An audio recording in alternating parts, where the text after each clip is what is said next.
आज फिर बेटा बिना कुछ खाए घर से जा रहा था तो माँ ने बेटे से कहा, बेटा थोड़ा खाना खा कर जा, 2 दिन से तूने कुछ नहीं खाया।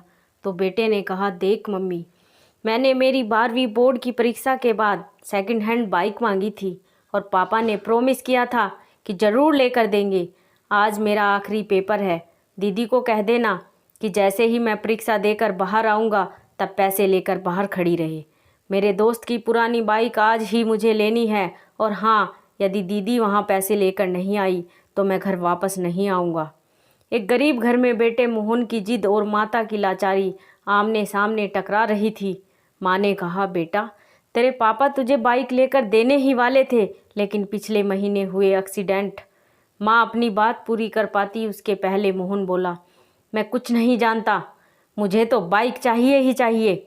ऐसा बोलकर मोहन अपनी मम्मी को गरीबी एवं लाचारी की मझधार में छोड़कर घर से बाहर निकल गया। 12वीं बोर्ड की परीक्षा के बाद भागवत सर एक अनोखी परीक्षा का आयोजन कर रहे थे। हालांकि भागवत सर का विषय गणित था, किंतु विद्यार्थियों को जीवन का गणित भी समझाते थे और उनके सभी विद्यार्थी ये परीक्षा जरूर देने जाते थे। इस साल परीक्षा का विषय था मेरी पारिवारिक भूमिका। मोहन परीक्षा कक्ष में आकर बैठ गया। उसने मन में गांठ बांध ली कि यदि मुझे बाइक नहीं लेकर देंगे तो मैं घर नहीं जाऊंगा। भागवत सर ने क्लास में सभी को पेपर बांट दिए। पेपर में 10 प्रश्न थे। उत्तर देने के लिए 1 घंटे का समय दिया गया था। मोहन ने पहला प्रश्न पढ़ा, आपके घर में आपके पिताजी, माताजी, बहन, भाई और आप कितने घंटे काम करते हो, विस्तार में बताएं। मोहन ने तुरंत से जवाब लिखना शुरू कर दिया। पापा सुबह 6 बजे टिफ़िन के साथ अपनी ऑटो रिक्शा लेकर जाते हैं और रात को 9 बजे वापस आते हैं। ऐसे में लगभग 15 घंटा काम करते हैं। मम्मी सुबह 4 बजे उठकर पापा का टिफ़िन तैयार करती है, बाद में घर का सारा काम करती है, दोपहर को सिलाई का काम करती है और सभी लोगों के सो जाने के बाद वह सोती है, लगभग रोज़ के 16 घंटे। दीदी सुबह कॉलेज जाती है, शाम को 4 से 8 पार्ट टाइम जॉब करती है और रात को मम्मी की काम में मदद करती है, लगभग 12 से 13 घंटे। मैं सुबह 6 बजे उठता हूँ और दोपहर स्कूल में आकर खाना खाकर सो जाता हूँ। शाम को अपने दोस्तों के साथ टहलता हूँ, रात को 11 बजे तक पढ़ता हूँ, लगभग 10 घंटे। पहले सवाल के जवाब के बाद मोहन ने दूसरा प्रश्न पढ़ा, आपके घर की मासिक कुल आमदनी कितनी है? मोहन ने जवाब लिखना शुरू किया। पापा की आमदनी लगभग 10,000। मम्मी एवं दीदी मिलकर 5,000 जोड़ते हैं, कुल आमदनी 15,000। प्रश्न नंबर 3 था, मोबाइल रिचार्ज प्लान, आपकी मनपसंद टीवी पर आ रही 3 सीरियल के नाम, शहर के एक सिनेमा का पता और अभी वहाँ चल रही मूवी का नाम बताइए। सभी प्रश्नों के जवाब आसान होने से फटाफट 2 मिनट में लिख दिए। अब था प्रश्न नंबर 4, 1 किलो आलू और भिंडी की कीमत क्या है? 1 किलो गेहूँ, चावल और तेल की कीमत बताइए और जहाँ पर घर का गेहूँ पिसाने जाते हो उस आटा चक्की का पता दीजिए। मोहन का इस सवाल का जवाब नहीं आया। उसे समझ में आया कि हमारी दैनिक आवश्यक ज़रूरतों की चीज़ों के बारे में तो उसे थोड़ा भी ज्ञान नहीं। मम्मी जब भी कोई काम बताती थी तो मना कर देता था। आज उसे समझ में आया कि बेकार की चीज़ें, मोबाइल रिचार्ज, मूवी का ज्ञान ही ज़रूरी नहीं है, अपने घर के कामों की समझ होना भी ज़रूरी है। प्रश्न नंबर 5 था, आप अपने घर में भोजन को लेकर कभी तकरार या गुस्सा करते हो? मोहन ने सोचकर जवाब लिखा, हाँ, मुझे आलू के सिवा कोई भी सब्ज़ी पसंद नहीं है। यदि मम्मी और कोई सब्ज़ी बनाए तो मेरे घर में झगड़ा होता है। कई बार मैं बिना खाना खाए उठ खड़ा हो जाता हूँ। इतना लिखते ही मोहन को याद आया कि आलू की सब्ज़ी से मम्मी को गैस की तकलीफ़ होती है, पेट में दर्द होता है और मम्मी अपनी सब्ज़ी में 1 बड़ी चम्मच अजवाइन डालकर खाती है। एक दिन मैंने गलती से मम्मी की सब्ज़ी खा ली और फिर मैंने थूक दिया था और फिर पूछा कि मम्मी तुम ऐसा क्यों खाती हो? तब दीदी ने बताया था कि हमारे घर की स्थिति ऐसी अच्छी नहीं है कि हम 2 सब्ज़ी बनाकर खाएं। तुम्हारी जिद के कारण मम्मी बेचारी क्या करे। मोहन ने अपनी यादों से बाहर आकर अगले प्रश्न को पढ़ा। प्रश्न नंबर 6, आपने अपने घर में की हुई आखिरी जिद के बारे में लिखिए। मोहन ने जवाब लिखना शुरू किया। मेरी बोर्ड की परीक्षा पूर्ण होने के बाद दूसरे ही दिन बाइक के लिए जिद की थी। पापा ने कोई जवाब नहीं दिया था। मम्मी ने समझाया कि घर में पैसे नहीं हैं, लेकिन मैं नहीं माना। मैंने 2 दिन से घर में खाना खाना भी छोड़ दिया है। जब तक बाइक लेकर नहीं दोगे मैं खाना नहीं खाऊंगा। आज तो मैं वापस घर ही नहीं जाऊंगा, यह कह के निकला हूँ। अब था प्रश्न नंबर 7, आपको अपने घर से मिल रही पॉकेट मनी का आप क्या करते हो? आपके भाई बहन कैसे खर्च करते हैं? मोहन ने जवाब लिखना शुरू किया। हर महीने पापा मुझे 100 रुपये देते हैं।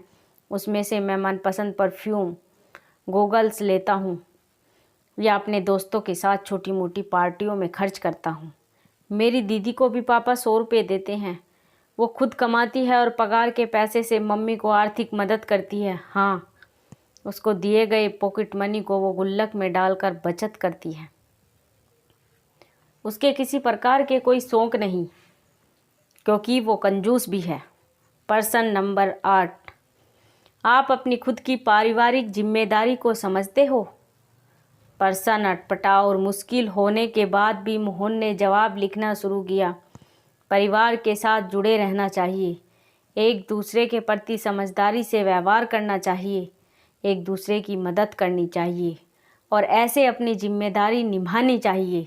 यह लिखते लिखते अंतरात्मा से आवाज़ आई कि अरे मोहन, तुम खुद अपनी पारिवारिक जिम्मेदारी को योग्य रूप से नहीं निभा रहे हो। और अंतरात्मा से जवाब आया, नहीं, बिल्कुल नहीं। प्रश्न नंबर 9, आपके परिणाम से आपके माता पिता खुश हैं? क्या वे अच्छे परिणाम के लिए आपसे जिद करते हैं, आपको डांटते रहते हैं? इस प्रश्न का जवाब लिखने से पहले मोहन की आंखें भर आई। अब वह परिवार के प्रति अपनी भूमिका बराबर समझ चुका था। उसने लिखने की शुरुआत की। वैसे तो मैं कभी भी मेरे माता पिता को आज तक संतोषजनक परिणाम नहीं दे पाया हूँ, लेकिन इसके लिए उन्होंने कभी भी जिद नहीं की। मैंने बहुत बार अच्छे रिजल्ट के प्रॉमिस तोड़े, फिर भी हल्की सी डांट के बाद वही प्रेम बना रहता था। प्रश्न नंबर 10, पारिवारिक जीवन में असरकारक भूमिका निभाने के लिए इन छुट्टियों में आप कैसे अपने परिवार की मदद करेंगे? जवाब में मोहन की कलम चले इससे पहले उसकी आंखों से आंसू बहने लगे और जवाब लिखने से पहले ही कलम रुक गई। बेंच के नीचे मुंह रखकर रोने लगा। फिर से कलम उठाई, तब भी वो कुछ न लिख पाया। 10वें प्रश्न का जवाब दिए बगैर उसने पेपर सबमिट कर दिया और बाहर आ गया। स्कूल के दरवाजे पर दीदी को देखकर उसकी ओर दौड़ पड़ा। जैसे ही दीदी के पास पहुंचा, दीदी ने कहा, भाई ये ले 8,000 रुपये, मम्मी ने कहा है कि बाइक लेकर ही घर आना। दीदी ने मोहन को पैसे पकड़ा दिए। मोहन ने पूछा, कहाँ से लाई ये पैसे? दीदी ने बताया, मैंने मेरे ऑफिस से 1 महीने की सैलरी एडवांस मांग ली। मम्मी भी जहाँ काम करती थी वहीं से उधार ले लिया और मेरी पॉकेट मनी की बचत से निकाल लिए। ऐसा करके तुम्हारी बाइक के पैसे की व्यवस्था हो गई। मोहन की दृष्टि पैसे पर स्थिर हो गई। दीदी फिर बोली, भाई तुम मम्मी को बोलकर निकले थे कि पैसे नहीं दोगे तो मैं घर पर नहीं आऊँगा। अब तुम्हें समझना चाहिए कि तुम्हारी भी घर के प्रति जिम्मेदारी है। मुझे भी बहुत शौक़ थे, लेकिन अपने शौक़ की बजाय मैं अपने परिवार को ज़्यादा महत्व देती हूँ। तुम हमारे परिवार के सबसे लाडले हो, इसलिए पापा के पैर में फ्रैक्चर होने के बावजूद भी रोज़ ऑटो चलाते हैं ताकि तुझे बाइक दिलाने का प्रॉमिस पूरा कर सके।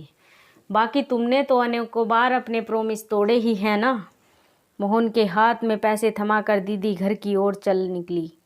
उसी समय मोहन का दोस्त वहां अपनी बाइक लेकर आ गया।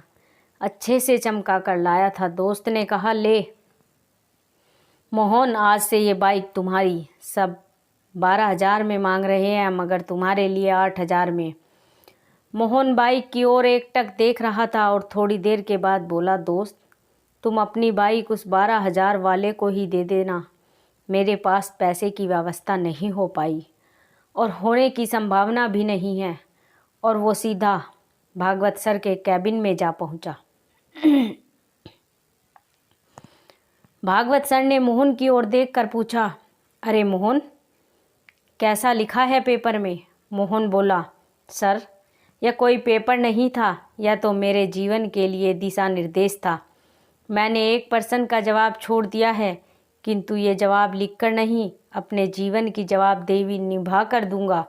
और भागवत सर को चरण स्पर्श कर वह अपने घर की ओर निकल पड़ा। घर पहुंचते ही उसने देखा कि मम्मी पापा दीदी सब उसकी राह देख रहे थे। मोहन को देखते ही मम्मी ने पूछा, बेटा बाइक कहाँ है? मोहन ने दीदी के हाथों में पैसे थमा दिए और कहा, सॉरी, मुझे बाइक नहीं चाहिए, और पापा मुझे ऑटो की चाबी दो। आज से मैं पूरी छुट्टी ऑटो चलाऊंगा और आप थोड़े दिन आराम करेंगे। और मम्मी, आज मेरी पहली कमाई शुरू होगी, इसलिए तुम अपनी पसंद की सब्जी ले आना। रात को हम सब साथ मिलकर खाना खाएंगे।